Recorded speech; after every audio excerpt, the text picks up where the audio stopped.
আসন্ন ত্রয়োদশ জাতীয় সংসদ নির্বাচনকে কেন্দ্র করে চারদিকে ছড়িয়ে পড়েছে ভোটের আমেজ।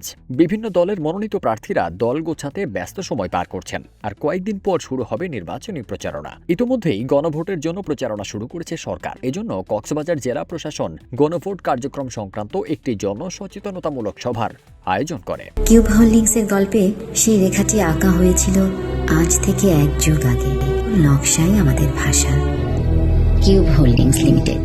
সভায় গৃহায়ন ও গণপূর্ত, শিল্প, স্থানীয় সরকার, পল্লী উন্নয়ন ও সমবায় মন্ত্রণালয়ের উপদেষ্টা আদিলুর রহমান খান জানান, জুলাই বীর যোদ্ধাদের আত্মত্যাগে সৃষ্টি হয়েছে নতুন বাংলাদেশের। পরিবর্তনের ধারাবাহিকতা ধরে রাখতে 12 ফেব্রুয়ারি অনুষ্ঠেয় গণভোটে হ্যাঁ ভোট দিতে হবে।